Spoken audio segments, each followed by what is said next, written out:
This episode of Marijuana Today Daily is brought to you by MJ Today Media, publishers of this podcast as well as our weekly show, Marijuana Today. We're keeping today's sponsorship to talk about a new line of business that we're starting to develop that focuses on making other people's podcasts. If you have an idea for a legal cannabis podcast and need someone who knows what they're doing to help you bring it to life, then you should get in touch with me at shay@mjtodaymedia.com, with Shay spelled S-H-E-A. Not only can we help you produce your show, but we can also help get it in front of our tens of thousands of listeners, giving your podcast a massive injection of attention right from the start. Tap into our podcast mojo for yourself by zipping me an email to shay@mjtodaymedia.com. Good morning, Marijuana Nation. It's Wednesday, October 10th, and you're tuned in to episode 588 of Marijuana Today Daily. I'm your host, Shay Gunther, and I'll be walking you through today's marijuana news and headlines. As always, we have a full and busy day of cannabis news in our hands, so let's jump right into it. We kick off today's news in Massachusetts, where Cannabis Control Commission member Chilean, who in full disclosure is an on-hiatus regular on our weekly podcast Marijuana Today, said that it would likely be, quote, a matter of years, unquote, until her state legalizes the public social use of cannabis in business establishments. During yesterday's meeting of the commission, Sean Collins, executive director of the commission, spoke about the future potential for businesses allowing social use, but said that current law just does not allow it, even those that cover businesses where tobacco can be legally used. The session ended with the 5-member commission agreeing to submit questions to Collins about legalizing social use that will be answered by their next meeting, and Chilean later tweeted that they would be forming a working group of officials from Massachusetts towns and cities wanting to open up commercial social use. This is a good storyline to stay on top of, as Massachusetts is likely to eventually bash their way to allowing social use, most likely before the majority of other states get around to it. So lots of lessons to be had here. Kyle Yeager has an update to a storyline we covered yesterday, as state legislators in Pennsylvania voted in favor of a proposed marijuana decriminalization bill. The proposed legislation, HB 928, was introduced by Republican State Representative Barry Joswiak and would remove criminal penalties for possessing less than 30 grams of marijuana. It was passed out of the Pennsylvania House Judiciary Committee yesterday on a vote of 14-9 and will now head to the floor of the state house at large, where hopefully it can find its way to a vote by the time the state legislature wraps up its current session at the end of next month. This is a great story to jump over to read in full. As always, we have all the news we cover linked to on our website at mjtodaydaily.com and on our Twitter account at mjtodaydaily. Our final top story today swings us down to Maryland, where Forward Grow, one of the state's licensed cultivators, has announced that it's been ordered to halt selling cannabis to the state's 70 or so licensed dispensaries, pending an investigation into the company. In a statement released on Facebook yesterday, the company said that the Maryland Medical Cannabis Commission hadn't actually stated the reasoning for the investigation, though Commission Executive Director Joy Strand said later in the day that it had to do with a specific state code allowing state inspectors to halt business in the case of suspected, quote, diversion, contamination, or a risk to the public health, unquote.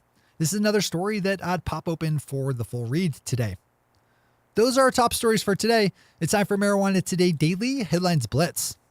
Before we blitz it on headlines, let's quickly thank our sponsor, MJ Today Media, publishers of this podcast as well as our weekly show, Marijuana Today. I'm obviously biased when it comes to the value of podcasting, but there's a good reason for that. The science backs it up. Podcasting is one of the most engaging forms of media that there is. There's just something special about hearing someone's voice. If you aren't deploying some of your marketing budget to podcasting, then you're not doing it right. You can get in touch with me today to learn about how to either sponsor our shows or how to produce a podcast of your own, giving you the ultimate platform for telling your business story. If you're ready to finally get into the game of podcasting as either a sponsor or a podcaster yourself, then drop me an email to shay@mjtodaymedia.com, with Shay spelled S-H-E-A. That's shay@mjtodaymedia.com. All right, time for the blitz. Yesterday, news broke in California that the High Times Cannabis Cup show scheduled for the end of this month in Sacramento was being canceled or postponed until the springtime. The Sacramento Bee is reporting that it's not exactly clear right now when or even if refunds will be given, as mention of the show has seemingly just disappeared off the High Times Cannabis Cup website. Canadian licensed marijuana company Tilray just announced that it was buying a Leaf Biotechnology for $5 million, with most of that coming in Tilray stock. Leaf is based in the country of Chile and will give Tilray a foot into the South American legal cannabis market, which is slowly but surely getting spun up. With adult use legalization set to sweep the entire nation of Canada in 1 week, Forbes has a good story up about how some of the country's larger corporations are handling that transition. In particular, the Canadian branch of Walmart is considering selling products infused with CBD. While the company says it has no current plans to become a CBD vendor right now, it's not hard to imagine a scenario in the near future where they do. Zipping back to the Bay State for a headline with the Boston Business Journal reporting that one of the 2 adult use dispensaries that was recently given license to open up intends to divert some of its medical marijuana supply to stock up its adult use dispensary. State law allows for companies holding both adult use and medical licenses to transfer up to 65% of their medical inventory to be used for adult use, and New England Treatment Access, which is licensed to grow medical cannabis but not yet adult use, says it plans to do just that. The first adult use shops in Massachusetts could open up within the next month or so. A proposed bill working its way through New Jersey's state legislature would create a new commission to oversee the state's medical marijuana program, including the responsibility of adding new qualifying conditions, something that is currently handled by a panel of medical experts and the state health commissioner. There's a lot of in-state criticism over just how the current panel handles the process of adding new qualifying conditions, with just one having been added since 2010. Kyle Yeager over Marijuana Moment grabs a second story today with a timely piece about registering to vote and casting early ballots. I won't run too far down the politics rabbit hole today, but it's really important that you get out and vote this November.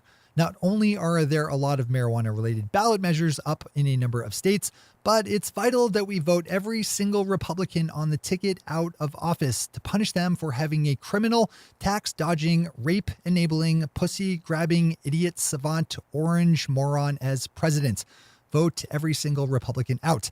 If you see an R next to their name, vote for the other person. But however you decide to cast your vote this fall, it all starts with being registered. So open up Kyle's piece for the full read and to learn about when the deadline in your particular state is for registering.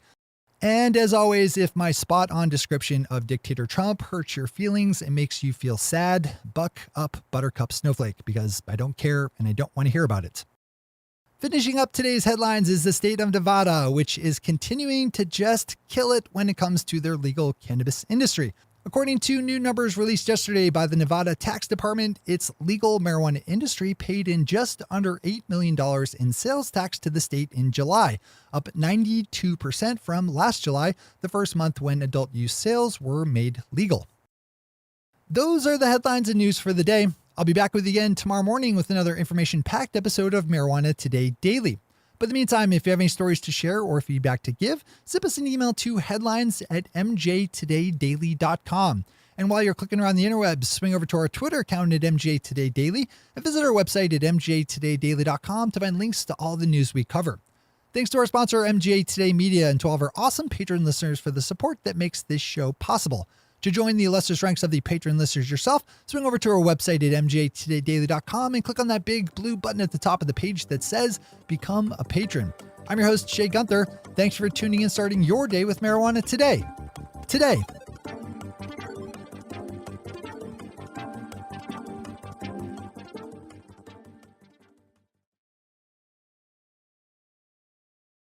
One take, Shay. One take.